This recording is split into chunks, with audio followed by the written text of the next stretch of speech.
ማህበራዊ መገናኛው ሌላ መልክ ይዟል። ሜዳው አንዱን የሚወነጅልበት፣ ሌላውን የሚፈርጅበት የጦርነት አውድማ ከመሰለ ሰነባብቷል።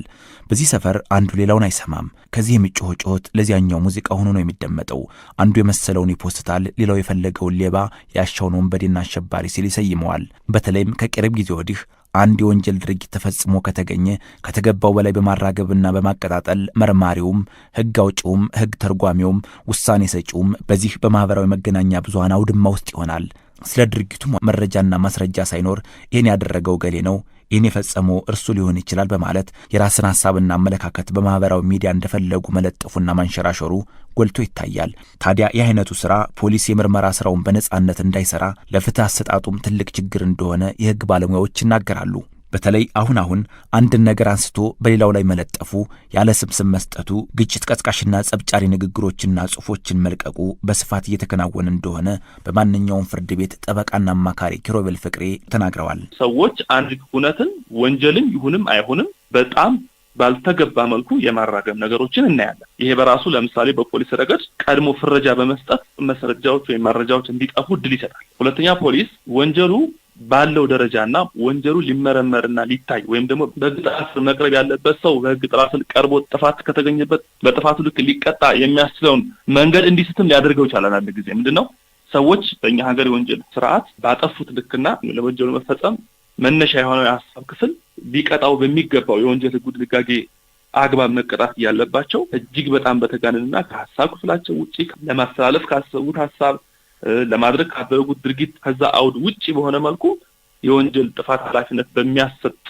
ምርመራ ሂደት እንዲያልፉ ጭምር መነሻ ሊሆን ይችላል። ይሄን ለማለት ለምሳሌ አንድ ሰው በቀላሉ የበጎ ስራ ለስራ ብሎ ቪዲዮ አንስቶ ማህበራዊ ሚዲያ ላይ ቢለጥፍ ከሰውየው ዓላማ ውጪ በሆነ መልኩ እጅግ በተጋነነ መልኩ ነገሮች ተጠምዝዘው ይሄ ነገር ግጭትን ለመቀስቀስ ነው፣ ያልተፈለገ ጥቅም ለማግኘት ነው፣ የሌላ ቡድን ዓላማ ለማሳካት የተደረገ ነው በሚል ነገሩን በማጋጋልና በማቀጣጠል ያልተፈለገ ምስል እንዲወሰድና ያልታሰበ ወንጀል ተፈጥሯል በሚል በትክክል ወንጀልም ከነበረ አክቹዋል ወንጀሉን ከማጣራት ይልቅ ሌላ ወዳልተፈለገ ወይም ደግሞ እጅግ ወደ ተጋነነ የወንጀል ኃላፊነት በሚያስገባ መልኩ ምርመራ ወደዛ እንዲወሰድ ሊያደርገው ይችላል። ወንጀል ግላዊ ነው የሚሉት የህግ ባለሙያው ኪሮቤል ፍቅሬ በማህበራዊ መገናኛ ብዙሃን ውስጥ እየታዩ ያሉ ችግሮች በዋናነት በአንድ ድርጊት የማይመለከታቸውን ሰዎች ሁሉ በሆነ ነገር በማገናኘት የጉዳዩና የድርጊቱ ተካፋይ ለማድረግ የሚኬድበት ርቀትና የራስን ምልከታ እንደፈለጉ ማራመዱ ዳኞች ነፃ ሆነው የዳኝነት ስራቸውን እንዳይሰሩ ምቾት ይነሳቸዋል ይላሉ።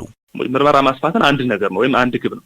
ነገር ግን በማህበራዊ ሚዲያ በሚሰራጩ አላስፈላጊ ይዘቶች የተነሳ በትክክልም ወንጀል ፈጻሚ ያልሆኑ ሰዎች ወደዚህ የምርመራ ቋት ውስጥ እንዲገቡ በተጨባጭ ሲደረግ ይታያል። በግልጽ ባልተፈጸመ ጥፋት ላይ ጭምር ኃላፊነት ለመስጠት መሞከር፣ ፖሊስ ምርመራውን እንደጀመረ አስመስሎ መልቀቅ፣ ቅጣትን እስከዚህ ድረስ ያስቀጣል በማለት የወንጀል ኃላፊነት በሌለበት ሁሉ የቅጣት ጣራም ጭምር የማስቀመጥ፣ ሌሎቹን ለጉዳይ ትኩረት እንዲሰጡት የመገፋፋት፣ ባልታሰበ መልኩ ይሄ ነገር ከዚህ ወንጀል ጋር ይያያዛል የሚል አይነት መረጃዎች በስፋት እንዲለቀቁ እና እነዚህ ተለቀው ጭምር እናያለን። አንድ ድርጊትን በሁለት በሶስት ወንጀል ጭምር የመፈረጃ ይሄማ በዚህ ያስቀጣል፣ ይሄ በራሱ በፍትህ አካሉ ላይ ጫና ያሳድራል። ለምሳሌ ፍርድ ቤቶች በፍርድ ቤቶች የሚመሩት ዳኞች ደግሞ እንደኛ ህብረተሰቡ አካልና የማህበራዊ ሚዲያ ጭምር ተጽዕኖ አያድርባቸውም ተብሎ አይገመትም። ምንም እንኳን ሚዲያው በእያንዳንዱ የእጅ መዳፍ ውስጥ እንዲገኝ ቴክኖሎጂው ምቹ ሁኔታን የፈጠረ ቢሆንም ሰውን ያለ ጥፋቱ ስም የሚለጥፉ ባልዋለበት የወንጀል ተግባር እንደተሳተፈ አድርገው የሚያስወሩ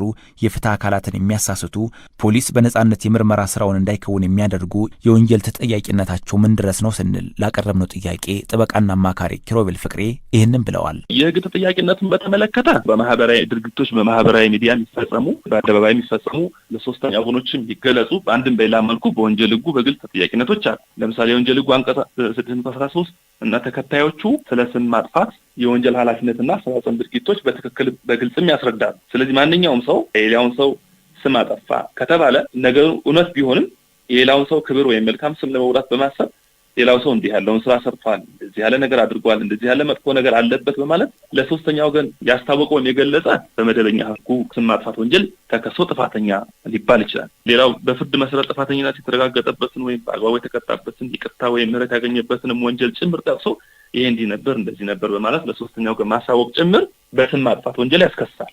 ይሄ የተወራው ነገር ወይም የተገለጸው ነገር ሐሰት መሆኑ እየታወቀ ደግሞ ከሆነ የተፈጸመው በሐሰት ሐሜት በወንጀል ሕጉ አንቀጽ 613 ቁጥር 2 መሰረት ከ1 ወር በማያንስ በቀላል እስራትና በመቀጮ እንደሚያስቀጣ ይደነግጋል። እነዚህን ድርጊቶችን ሲፈጽሙ በተለይ በማህበራዊ ሚዲያ እንደ መከላከያ የሚቀርቡ ነገሮች አሉ። እነዚህ ነገሮች ኦልሬዲ ህዝብ የሚያውቃቸው ነገሮች ናቸው። በጥርጣሬ ወይም ሳይሆን አይቀርም በማለት ነው የፈጸምኩት፣ ሰውን ለመጉዳት አልተናገርኩትም፣ ሳላምንበት ነው የተናገርኩት የሚሉ መከላከያዎችን በማቅረብ ከስም ማጥፋት ወንጀል ተጠያቂነት ማምለጥ አይቻልም።